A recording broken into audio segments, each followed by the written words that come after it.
अस्सलाम वालेकुम एवरीवन, कैसे हैं जी आप सब लोग। होपफुली सब ठीक ठाक होंगे। हम भी अल्हम्दुलिल्लाह ठीक हैं। आज के व्लॉग में जी अम्मी की है वापसी पाकिस्तान के लिए। और ये 3 महीने कितने जल्दी गुजर गए पता ही नहीं चला। ऐसे लगता है ना कि एक हफ़्ते की बात है। अम्मी पिछले हफ़्ते आई थी और इस हफ़्ते चली गई हैं। जाने का हम बिल्कुल दिल नहीं था अम्मी का, और हमारी भी कोशिश थी कि हम वीज़ा अम्मी का आगे एक्सटेंड करवा लें, लेकिन अम्मी का वीज़ा जो है ना वो आगे एक्सटेंड नहीं हुआ। और हम लोगों की कोशिश थी कि हम मम्मी के लिए दूसरे वीज़े के लिए अप्लाई करें, लेकिन यहाँ पे जो लॉयर था उसने बताया कि भई आप ना G1 वीज़े से बेहतर है कि आप इन्हें पाकिस्तान भेजें, वहाँ से दोबारा आप फैमिली वीज़े के लिए अप्लाई करें तो मे बी वो वीज़ा लग जाए। तो ख़ैर हमारा दिल नहीं था कि हम मम्मी को भेजें, लेकिन क्या करें, यहाँ के जो कानून हैं उनके मुताबिक चलना पड़ता है। और अम्मी की जो है ना लास्ट वीकेंड जो है ना वो फ़्लाइट थी। तो उसके बाद ना मेरा दिल ही नहीं करता था घर आके, ना मुझे वीडियो एडिट करने का मेरा दिल करे, ना मैं कुछ चीज़ बनाऊँ। बस इतना मेरा दिल खफ़ा-खफ़ा कि पूरा दिन मैं ना पड़ी रहती हूँ बेड पे। और उसके बाद जो है अगर दिल किया तो बाहर निकल जाती हूँ, क्योंकि अम्मी होती थी ना तो घर में रौनक। इधर से आऊँ, अम्मी ऐसे हो गया, अम्मी ऐसे हो गया, ये बात की, ये ऐसे हुआ, वो हुआ। तो अम्मी के साथ एक अलग सी रौनक थी। बहुत याद करते हैं। 3 दिन तो मैं और आदी एक-दूसरे से बस बात ही ना करें ना। घर आएँ वो बोले अम्मी नहीं है ना, मैं कहती हूँ अल्लाह ख़ैर करेगा, कॉल कर लें, अम्मी से बात कर लें। और दिन को पूरा मैं ये चीज़ फ़ील करती रहूँ कि अम्मी जो है ना वो नहीं है। और अम्मी के रूम में भी ना बिल्कुल मैं नहीं आती।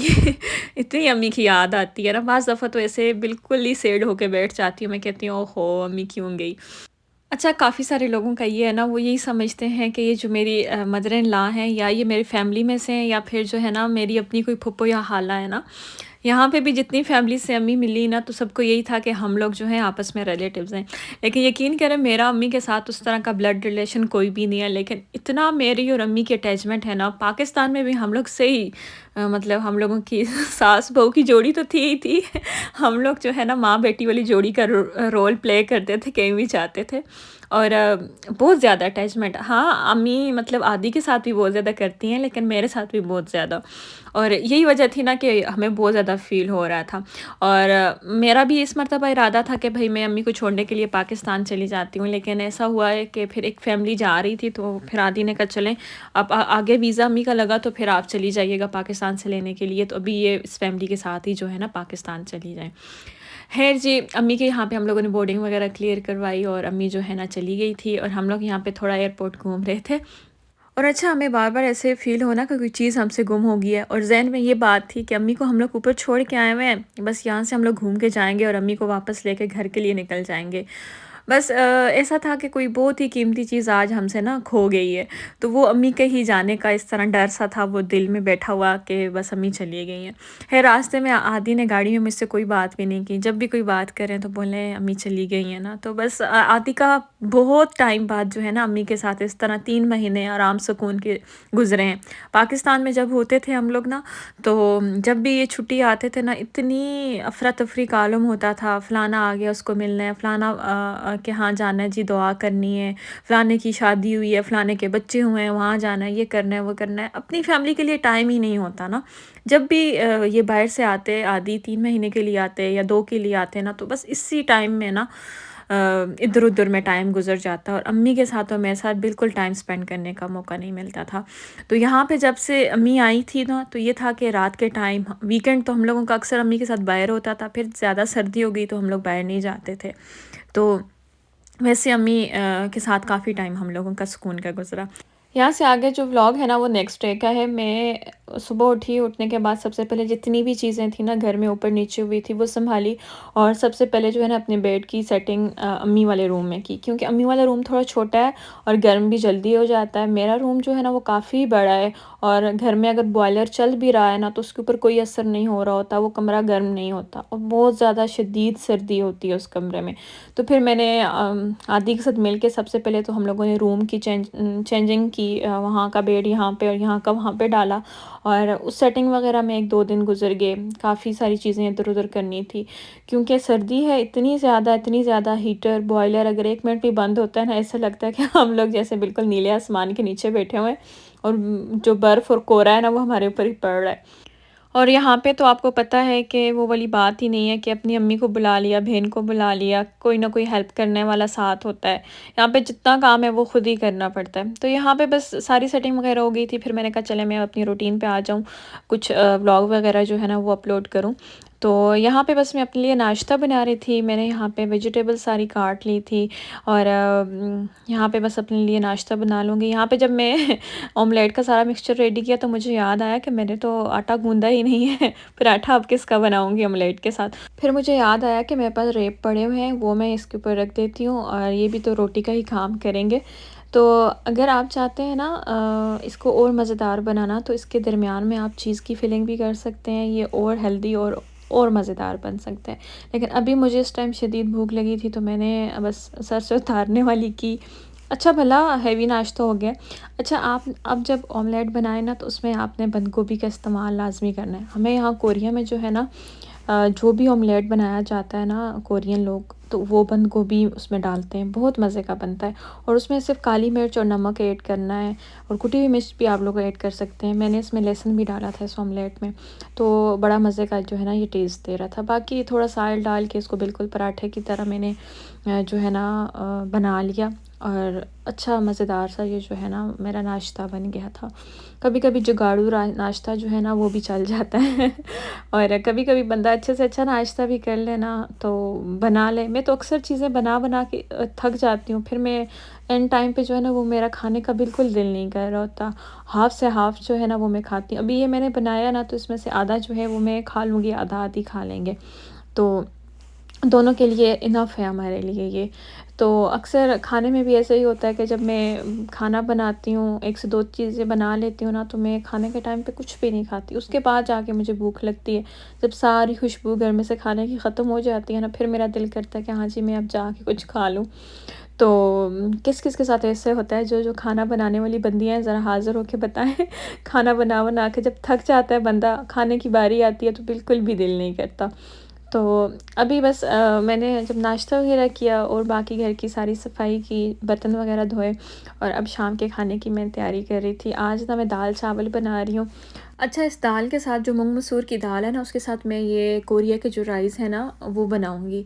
जो हमारे यहाँ बासमती राइस या टोटा बासमती आते हैं ना, वो मैं नहीं बना रही। मैं यहाँ पे जो है ना कोरियन राइस हैं, वो बना रही हूँ। ये हमारे पाकिस्तान में जिन्हें देसी चावल कहा जाता है, बड़े मज़ेदार से होते हैं ना, मीठे-मीठे, इनका बड़ा मज़े का टेस्ट होता है। वो मैं दाल के साथ बनाती हूँ। तो बहुत अच्छा लगता है। इसमें थोड़ा-सा मैं देसी घी डाल देती हूँ, नमक और ज़ीरा डाल के ना, या ऑयल डाल के मैं इनको बनाती हूँ। इसमें राइस कुकर में लगा देती हूँ ना, तो बस ये खुद ही रेडी हो जाते हैं। ज़्यादा बार-बार चमचा हिलाने की और वो दूसरा-तीसरा करने की ज़रूरत नहीं पड़ती। साथ में ऐसा है कि राइस लगा लो, बंदा साथ-साथ और अपने काम करता रहता है। और इसकी जो चावलों का अपनी जो होती है ना, जिसको हम लोग ओगरा भी कहते हैं, या फिर जो इसका अपना पानी होता है, वो बीच में ही जज़्ब हो जाता है, वो हमें निकालना नहीं पड़ता।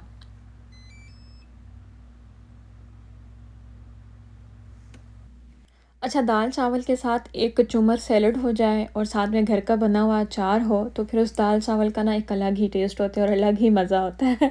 यहाँ पे मैं साथ में बना रही हूँ ड्रैगन चिकन। ये मेरी अपनी ही रेसिपी है, ठीक है ना? इसका जो कलर रेड है ना, इसकी वजह से मैंने इसका नाम जो है ना ड्रैगन चिकन रखा है। यहाँ पे जी मैंने दही ले लिया था, क्रीम ले ली है, पेपरिका पाउडर ले लिया है, यहाँ पे अदरक लहसुन का मैंने पाउडर यूज़ किया है, साथ में थोड़ा-सा प्याज का भी मैंने जो है पाउडर यहाँ पे ऐड किया है। बाकी इसमें मैंने जितने भी बेसिक मसाले हैं, इसमें मैंने गरम मसाला भी नहीं डाला, ज़ीरा पाउडर, धनिया पाउडर, ये कुछ नहीं डाला।